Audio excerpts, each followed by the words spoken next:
Hello, xin chào các bạn đã quay trở lại với review 5 phút. Trong phàm nhân tu tiên, việc một tu sĩ kết nguyên anh luôn là một sự kiện long trời lở đất, thu hút sự chú ý của vạn vật. Đặc biệt, đối với Hàn Lập, người đã trải qua vô vàn thử thách và mang trong mình những bí mật riêng, khoảnh khắc đột phá này càng trở nên khó lường và đầy kịch tính. Sau khi thành công thu thập linh nhãn chi thụ, luyện chế cửu khúc linh sâm đan, cùng với việc tu luyện đại dị quyết và thanh nguyên kiếm quyết đạt cảnh giới cao nhất, Hàn Lập đã quyết định xung kích nguyên anh. Và khi thời khắc quyết định đến, thiên địa dị tượng lập tức nổi lên, báo hiệu sự ra đời của một cường giả mới. Vậy, những người xung quanh đã phản ứng ra sao trước sự kiện chấn động này? Ngay bây giờ, hãy cùng mình tìm hiểu nhé! Ban đầu, khi đang phi hành, Mộ Phái Linh đột nhiên cảm nhận được một áp lực khó hiểu cùng sự hỗn loạn linh khí bao trùm không trung. Nàng kinh hãi tột độ, suýt chút nữa ngã khỏi pháp khí và hoàn toàn choáng váng khi chứng kiến linh quang đủ màu sắc, vô biên vô hạn xuất hiện trên bầu trời. Khi đến gần dược viên của Hàn Lập, Mộ Phái Linh tận mắt chứng kiến toàn bộ diễn biến của thiên tượng dị thường. Khuôn mặt nàng biến đổi âm tình bất định, bởi trong lòng đã mơ hồ cảm thấy sự kiện này có liên quan đến Hàn Lập. Tuy nhiên, nghĩ lại việc Hàn Lập đã sống khá bình thường suốt nhiều năm, nàng dần gạt bỏ nghi ngờ. Chỉ đến khi nghe các trưởng lão nhắc đến Thiên Triệu Kết Anh và đặc biệt là tên Hàn Lập, Mộ Phái Linh mới vô cùng kinh ngạc, khiếp sợ đến mức không thể tin nổi. Không chỉ riêng Mộ Phái Linh, tại khoảnh khắc thiên địa biến sắc, các tu sĩ trong phạm vi hàng trăm dặm quanh động phủ Hàn Lập đều cảm nhận được sự biến đổi linh khí dữ dội. Họ tận mắt chứng kiến kỳ cảnh, linh quang ngưng tụ, ngũ sắc hà quang mênh mông, tiếng sấm sét nổi lên và một quang cầu khổng lồ hình thành trên không trung. Lúc này, các tu sĩ trúc cơ kỳ còn có thể miễn cưỡng duy trì trấn định, nhưng thân thể họ không khỏi cảm thấy bất ổn và trong lòng bàng hoàng. Trong khi đó, các tu sĩ luyện khí kỳ chịu ảnh hưởng nặng nề hơn, họ cảm nhận được một linh áp vực lớn, thở hổn hển, khó khăn ngay cả trong việc hô hấp và phải ngồi xuống để cố gắng kháng cự sự biến đổi kinh hoàng của thiên địa.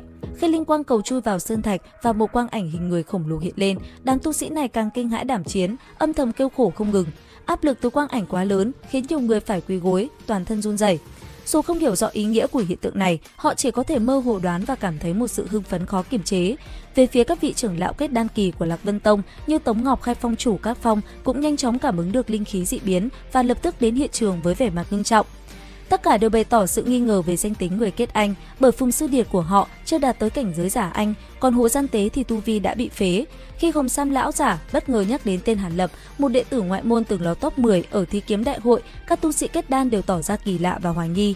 Ánh mắt ai nấy đều trở nên nghiêm nghị khi Phùng Sư Huynh và Đoạn Sư Bá bắt đầu bàn luận về khả năng này. Khi hai vị trưởng lão Nguyên Anh kỳ xuất hiện, các tu sĩ kết đan lập tức nhận định đây không phải là việc họ có thể xử lý, vì người vừa kết anh rất dễ ghi hận. Về phía hai trưởng lão Nguyên Anh kỳ, họ cũng không giấu khỏi sự kinh ngạc. Vài phút trước, lão giả tóc bạc Trình Thiên Khôn đang bế quan, đột nhiên giật mình mở mắt, lộ ra thần sắc khó tin khi cảm ứng được linh quang. Ông vội vã thu công pháp và bay ra khỏi động phủ. Lữ Hạt trưởng lão cũng vội vàng đếm và kinh ngạc khỏi Trình Thiên Khôn về việc có người kết nguyên anh trong tông. Cả hai đều nhanh chóng xác nhận điều này và quá trình đã đến giai đoạn cuối cùng. Ban đầu, họ suy đoán người kết anh không phải là đệ tử trong tông vì Phùng Sư Điệt chưa đủ nhanh và Hồ Gian Tế tu vi đã bị phế. Trình Thiên Khôn cho rằng đây có thể là một tán tu to gan lớn mật đã ẩn mình hoặc trà trộn vào Lạc Vân Tông vì sự dồi dào linh khí ở Vân Mộng Sơn.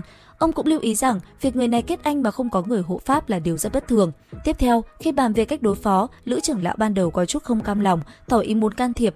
Tuy nhiên, Trình Thiên Khôn đã khuyên không nên nóng vội, chờ người đó vượt qua tâm ma.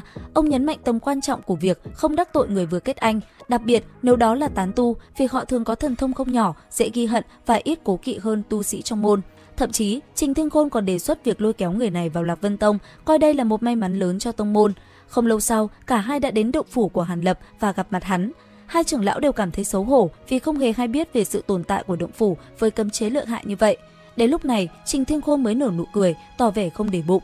Việc Hàn Lập tu luyện mà không chào hỏi, thậm chí còn nói việc Hàn Lập chọn Lạc Vân Tông để kết anh là điều may mắn cho tông môn.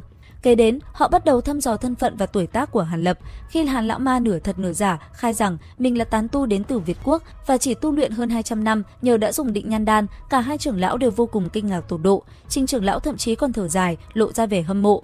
Nhận thấy tiền đồ của Hàn Lập là vô hạn, ông đã chủ động đề nghị hắn gia nhập Lạc Vân Tông với vai trò Thái thượng trưởng lão, vị trí ngang hàng với ông. Trình Thiên Khôn hứa hẹn nhiều đãi ngộ cao, không bị ràng buộc bởi các quy tắc phức tạp và có thể chuyên tâm tu luyện. Lữ Lạc cũng bổ sung rằng họ có thể chỉ điểm giúp Hàn Lập tránh đi đường vòng trong quá trình tu luyện Nguyên Anh.